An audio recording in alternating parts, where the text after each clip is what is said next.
Hello, and thanks for joining me on this episode of Simply Saturday. Today's card is another fast and easy card. We are going to be using the paper that is called Lovely Garden. And before we begin, I want to let you know that this card was inspired by a longtime friend and customer of mine named Mary.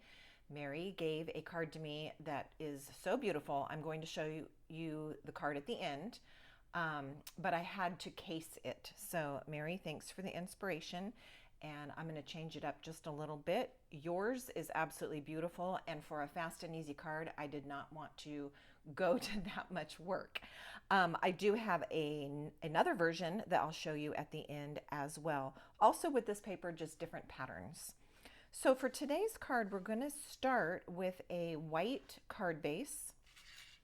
So I'm using thick white cardstock because if it is the base, I do prefer the thick cardstock.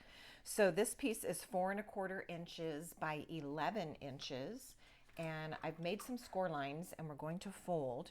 You're going to do your score lines at 2 1/8 inch, also at 3 3/8, and then at 8 7/8. So you're going to make 3 score lines, and you can go ahead and burnish your folds. And then I'm just going to force my edges to line up, because every now and then, even if you cut really straight, they don't kind of line up perfectly. So I'm just going to hold that and re-burnish this right side fold just to make it line up a little bit better. All right, then we've got our designer series paper. So as I mentioned, we're using Lovely Garden. You're going to need 4 pieces that are all exactly the same size, 2 of one print and 2 of another print, and then we're using a smaller piece. And I will put in the description box for you where you can find all of these dimensions. All right, so this is actually really fun because it combines a gatefold with a bookbinding card. So we're getting 2 cool techniques combined into one. So the first thing that I'm going to do is go ahead and seal this edge here closed like that for our bookbinding edge. So I'll use my I'm going to use my all-purpose glue. You could use some seal or some tear and tape if you prefer. So I had 2 weeks in a row of problems with my videos, apparently. For those of you who watch regularly, I had 1 week where the sound did not record at a typical level. And so from what I understand, and I went back and watched, and it was true, you had to turn up the volume on your device all the way just to even hear me. So I do apologize for that. I have no idea what happened. I go through the same steps every time. And then I had another tutorial where the zoom was off and everything was like really close like this. And so half the time you couldn't see the whole card. So I certainly apologize for those problems, errors, and thank you for those of you who do watch and were kind enough to mention it, because honestly, once I process the video and get it all ready to go on YouTube, it's rare that I go back and watch it at that point. And it was helpful to know that. I was able to go back and put some notes in the description box, just making some explanations and some apologies. So anyway, we should be good today. All right, I've taken my smallest piece, that narrow piece, and glued it on this edge, and that is where we glued our bookbinding piece together. All right, so now what we have left are our gatefold flaps. So you can determine which papers you want where. I'm going to use my bolder 2 pieces here on the front, and I'm going to use the other pieces on the inside. Let's go ahead and attach those. I wanted to use this green grid, and when I went to cut my papers, I actually had some scraps that I was able to grab, and the one scrap of that green grid that I had was 1/4 of an inch too short, and I did not want to use it. So, and I didn't want to cut a whole piece just for this. So I'm using up some scraps. All right, so these are going to go on like this.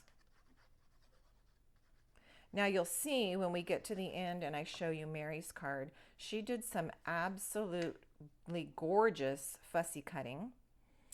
And then I will mention one other thing that she did different. So Mary, I took your card inspiration and simplified it a teeny bit only because it was for Simply Saturday. I will definitely make a fancier version in the future, more like yours. All right, so there we have it. We've got our gatefold with our designer series paper on it, and we have our book binding part. Okay, now once we open this, this is where our other two pieces of paper are going to go. So I chose these very, very subtle black and white dots. And at first I was going to do a black card base, which would be a great option too. Instead of doing white, use a colored card base and then plan your papers accordingly. In that instance, I would have needed to add a white panel into this part, which would have been fine, but it would have been another step. So, but I think this black and white dot would have looked really good on a black card base. All right, sometimes it's a shame to put glue on a really pretty piece of paper like that, but I do want the inside to be kind of subtle. All right, that is all of our designer series paper now in place. So for this next part, if you are following along and crafting with me, if you don't have the arch dies, you could use a set of squares, you could use circles, whatever shape you have. You could even just cut some squares if you don't have a die cut that will do it for you. So, but on this one, I wanted to use the arches, and then on the second one I'll show you, I used squares. Now that gives me an opportunity to talk about the arches. The Everyday Arches bundle and also just the Everyday Arches dies all by themselves, as of today, are not available. They've sold out again. They keep selling out, coming back in stock, selling out. But here is the thing I wanted to tell you. At the Stampin' Up store, you have a brand new feature where if something is currently unavailable, you can request to be notified when it comes back in stock, which is fantastic. So you put your email address in there and the item, and then as soon as it comes back in stock, you get notified. That way you're not just having to like check back every day or check back a few days before the date that it's expected. I think that is a great feature, and that's going to be really helpful. So I am in love with these arch dies, completely crazy about them. I've been using them a lot and will continue to do so. Make sure that you put that product in and ask for the notice when they come back in. So there are a bunch of arches. These are the smallest two. I think, I'm trying to think if there's a smaller one than this. I don't think there is. So I did this one white and I did this one in black. All right, so that's enough about that, but I was excited to tell you about that new feature. All right, so I am going to put my arches here. This is how it's going to look on the card. So let's do our stamping and our decoration on this piece. I pulled some stamp sets that I felt like coordinated with the paper. So this is from the Sweet Blooms suite. Actually, I don't know if that's the name of the suite, but these are the two stamp sets in the suite. And I am going to use some stamps right now from Pretty Florals, and I'm going to use the Hello stamp from Sweet Blooms. All right, I have a Garden Green ink pad out, and also Blueberry Bushel and Fresh Freesia.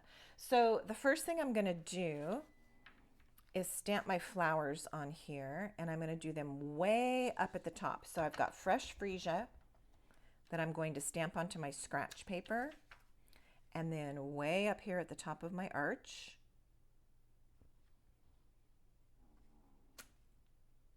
And then I'm going to take my detail part of the same stamp and full strength with my Fresh Freesia stamp on top of it. All right, now with a green stem, and I know I'm going to end up hanging off the bottom here, so I'm just going to Put a scratch paper there, like so. Okay, so there's our flowers. Then I'll take that hello stamp and blueberry bushel. I'm just going to stamp it right across the stem,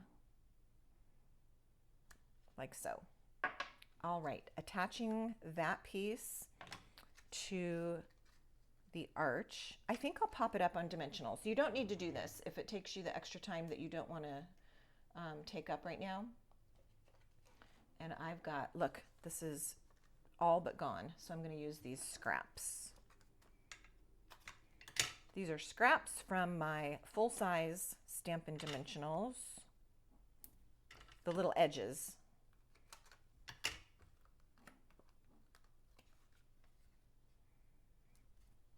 And it doesn't even matter that they're not the perfect little hexagons. All right, and then this piece is going to be great. Look, I practically used every last bit. Is this too big? Nope, that works. Okay, let's take the backings off of that, attach it to the black arch. That feels really good when you completely use something up and have zero waste, doesn't it? Okay, so I'm just centering my white arch onto the black arch, which is a size larger, pressing that together. Now this needs to go on the card, but we want it only attached to this left flap. We don't want any adhesive on this part. So I'm going to see right where it needs to go. So I need my adhesive only on this side. I'm going to go ahead and use tear and tape for that step. I'm sure that your multi-purpose glue would also hold it just fine. I think I have room for 2 strips if I put them really close together. I'm going to double check. I'm going to hold it on here and take a look on the back. Yes, I will have room. Okay, let's get this into place. And then our inside needs a little bit of attention.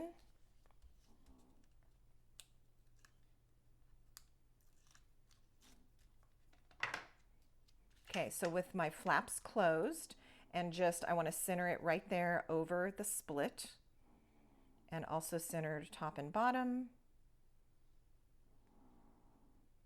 And go ahead and place that down. I don't think you can hear it because usually my microphone is pretty good at just picking up my voice, but my little Yorkie Cabby is in the room with me and she is snoring away. My other Yorkie, Pinot, is actually sitting on the chair behind me. She likes to get on my desk chair and curl up in a little ball when I'm working. All right, look at how cute that is. You've got your little flaps. We've got that on the inside. I think what I would like to do is repeat that flower on the inside. So I'm going to stamp the first one off.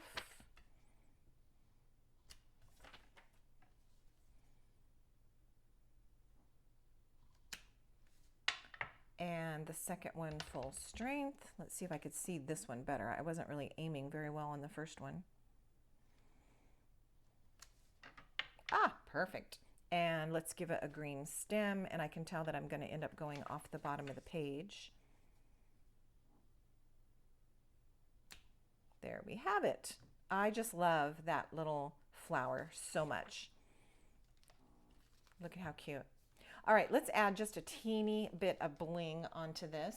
I have some Tinsel Gems 3-pack that maybe you still have some left over. I don't think these are available, but I'm not sure now that I said that out loud. Things change so much now, where we used to, a long time ago, have just the annual catalog and the mini catalogs.